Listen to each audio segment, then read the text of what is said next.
25 जून 1975 को लागू हुआ आपातकाल संविधान पर सीधे हमले का सबसे बड़ा और काला अध्याय था। पूरे देश में हाहाकार मच गया था। हाल ही में कुछ परीक्षाओं में हुई पेपर लीक की घटनाओं की निष्पक्ष जांच और दोषियों को कड़ी से कड़ी सजा दिलवाने के लिए मेरी सरकार प्रतिबद्ध है। दुनिया देख रही है कि भारत के लोगों में लगातार तीसरी बार स्थिर और स्पष्ट बहुमत की सरकार बनाई है। मेरी सरकार नॉर्थ ईस्ट में स्थायी शांति के लिए निरंतर काम कर रही है। फिलीपींस के साथ ब्रह्मास मिसाइल का रक्षा सौदा डिफेंस एक्सपोर्ट के क्षेत्र में भारत की पहचान मजबूत कर रहा है। नमस्कार, जी चिल्स के इस पॉलिटिकल ब्रेकिंग अंक में आप सभी का स्वागत है।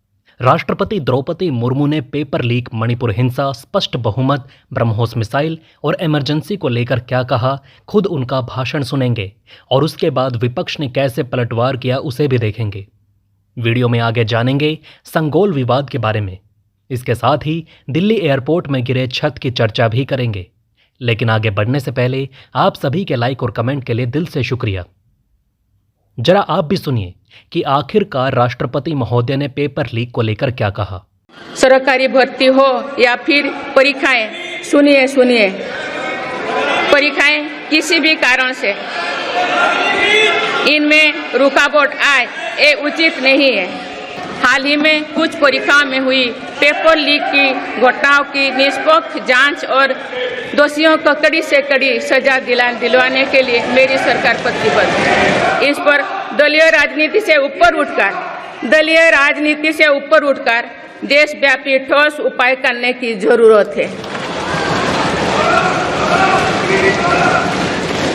संसद ने भी परीक्षा में होने वाली गड़बड़ियों के विरुद्ध एक सख्त कानून बनाया है। मेरी सरकार परीक्षाओं से जुड़ी संस्थाओं, उनके कामकाज के तरीके, परीक्षा प्रक्रिया सभी में बड़ी सुधार करने की दिशा में काम कर रही है।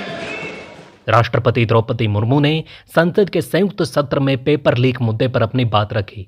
उन्होंने कहा कि पेपर लीक की घटनाओं की निष्पक्ष जांच होगी और दोषियों को कड़ी सजा दी जाएगी। परीक्षा प्रक्रिया में सुधार और पारदर्शिता सुनिश्चित करने की आवश्यकता पर जोर देते हुए उन्होंने कहा कि परीक्षाओं में शुचिता और पारदर्शिता बहुत जरूरी है।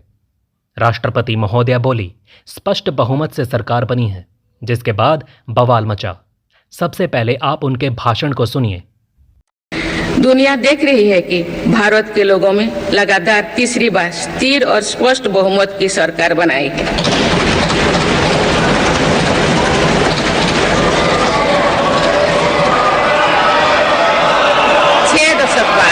ऐसा हुआ 6 दशक बाद ऐसा हुआ है। ऐसा समय में जो भारत के लोगों की आकांक्षाएं सर्वोच्च स्तर पर है, लोगों ने मेरी सरकार पर लगातार तीसरी बार भरोसा जताया। भारत के लोगों को ये पूर्ण विश्वास है कि उनकी आकांक्षाएं सिर्फ मेरी सरकार ही पूरा कर सकती है। मजबूत और निर्णायक सरकार में विश्वास, सुशासन, स्थिरता और निरंतरता में विश्वास, ईमानदारी और कड़ी मेहनत में विश्वास, सुरक्षा और समृद्धि में विश्वास,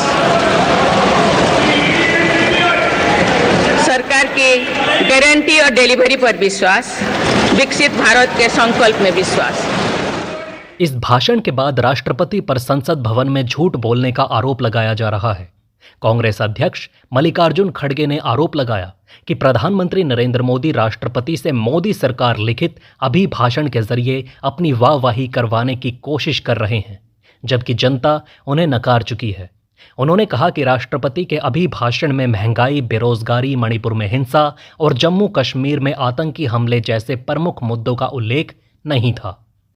खड़गे ने सोशल मीडिया मंच एक्स पर पोस्ट किया, राष्ट्रपति के मोदी सरकार द्वारा लिखित अभिभाषण को सुनकर ऐसा लगा जैसे मोदी जी जनादेश को नकारने की हर संभव कोशिश कर रहे हैं। जनता ने 2024 के लोकसभा चुनाव में भाजपा के 400 पार नारे को ठुकरा दिया और उन्हें 272 के आंकड़े से दूर रखा। लेकिन मोदी जी इसे स्वीकार नहीं कर रहे और ऐसा बर्ताव कर रहे हैं जैसे कुछ बदला ही नहीं। सच्चाई ये है कि देश की जनता ने बदलाव मांगा था। खड़गे ने कहा कि ये अभिभाषण जनता की समस्याओं को नजरअंदाज कर रहा है और प्रधानमंत्री अपनी नाकामियों को छिपाने के लिए राष्ट्रपति से झूठ बुलवा रहे हैं। अब आप जरा सुनिए कि राष्ट्रपति ने देश में लागू हुए इमरजेंसी पर क्या कहा कि बवाल मच गया। 25 जून 1975 को लागू हुआ आपातकाल संविधान पर सीधे हमले का सबसे बड़ा और काला अध्याय था।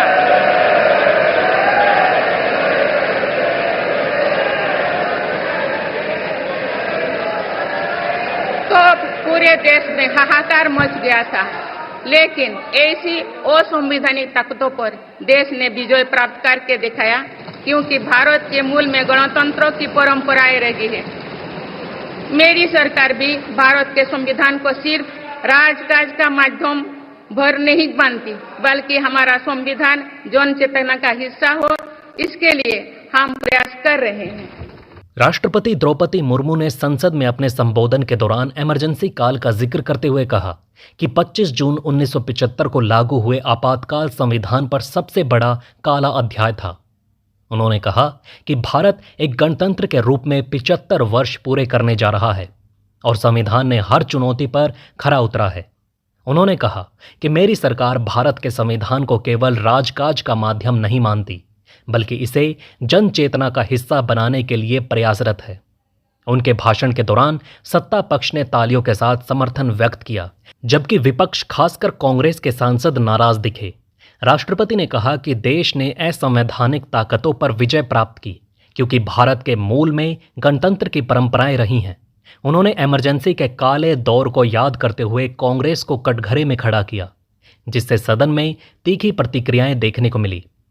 वहीं मणिपुर हिंसा को लेकर भी राष्ट्रपति महोदय ने अपने भाव व्यक्त किए। मेरी सरकार नॉर्थ ईस्ट में स्थायी शांति के लिए निरंतर काम कर रही है। पिछले इस 10 वर्षों में अनेक पुराने विवादों को हल किया गया, अनेक अहम समझौते हुई है। नॉर्थ ईस्ट में अशांत क्षेत्रों में तेज विकास करके चरणबद्ध तरीके से अफवाह हटाने का काम भी जारी है। मणिपुर हिंसा को लेकर विपक्ष के हमलों के बीच राष्ट्रपति द्रौपदी मुर्मू ने अपने अभिभाषण के पूर्वोत्तर में शांति की दिशा में सरकार की प्रतिबद्धता का जिक्र किया। हालांकि उन्होंने मणिपुर का नाम नहीं लिया, परंतु पूर्वोत्तर में स्थायी शांति की बात कही। राष्ट्रपति ने कहा कि सरकार नॉर्थ ईस्ट में शांति स्थापित करने के लिए लगातार प्रयासरत है और बीते 10 वर्षों में कई पुराने वादों का समाधान निकाला है। उनके भाषण के दौरान विपक्ष ने शोर भी मचाया, लेकिन शांति की बात ने विपक्ष की शिकायत कुछ हद तक दूर की। आगे बढ़ने से पहले दोस्तों चैनल को सब्सक्राइब करें, जागरूक रहें और सुरक्षित रहें। वहीं दिल्ली के इंदिरा गांधी इंटरनेशनल एयरपोर्ट पर शुक्रवार सुबह बड़ा हादसा हुआ। टर्मिनल 1 की छत का एक हिस्सा गिर गया, जिससे एक व्यक्ति की मौत हो गई और 6 लोग घायल हो गए। नागरिक उड्डयन मंत्री राम मोहन नायडू ने मौके पर पहुंचकर निरीक्षण किया और मृतक के परिवार को 20 लाख और घायलों को 3-3 लाख रुपए का मुआवजा देने की घोषणा की। हादसे के समय दिल्ली एनसीआर में भारी बारिश हो रही थी, जिससे कई इलाकों में जलभराव हो गया।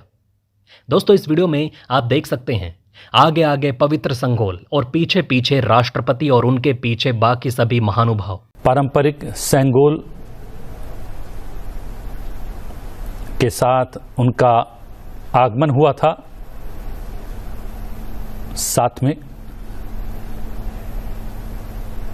प्रधानमंत्री नरेंद्र मोदी, संसदीय कार्य मंत्री भी आगे आगे पारंपरिक पवित्र सेंगोल, राष्ट्रपति के अंगरक्षक राष्ट्रपति द्रौपदी मुर्मू। सपा सांसद आर.के. चौधरी ने संसद भवन में लगे संगोल को हटाने की मांग की। उन्होंने इसे लोकतांत्रिक भारत में राजतंत्र का प्रतीक बताया और कहा कि संगोल की जगह संविधान की प्रतिकृति होनी चाहिए। चौधरी ने शपथ लेने के बाद प्रोटेम स्पीकर भृतहरि मेहताब को पत्र सौंपकर इस पर आपत्ति जताई। संगोल को 28 मई 2023 को प्रधानमंत्री नरेंद्र मोदी ने नए संसद भवन में स्थापित किया था। सेंगोल तमिल शब्द सेमई से आया था, जिसका अर्थ नीति परायणता है। इसे न्यायपूर्ण और निष्पक्ष शासन के प्रतीक के रूप में स्थापित किया गया था। चौधरी का कहना है कि संसद लोकतंत्र का मंदिर है, किसी राजा का महल नहीं। संसद भवन में राष्ट्रपति महोदय ने ब्रह्मोस मिसाइल की जमकर तारीफ की। फिलीपींस के साथ ब्रह्मास मिसाइल का रक्षा सौदा डिफेंस एक्सपोर्ट के क्षेत्र में भारत की पहचान मजबूत कर रहा है। सरकार ने युवाओं और उनके स्टार्टअप्स को बढ़ावा देकर आत्मनिर्भर डिफेंस सेक्टर की मजबूत नींव तैयार की है। तो दोस्तों, इस वीडियो में फिलहाल इतना ही। इस तरह की डेली वीडियो कंटिन्यू रखने के लिए हमें आपके समर्थन की ज़रूरत है। कृपया इस वीडियो को ज़्यादा से ज़्यादा शेयर करें और उम्मीद करते हैं कि आप इस वीडियो पर कम से कम 1000 लाइक देंगे। आप देख रहे थे जी चिल्स। जल्द पूरे होंगे आपके सारे विल्स। धन्यवाद।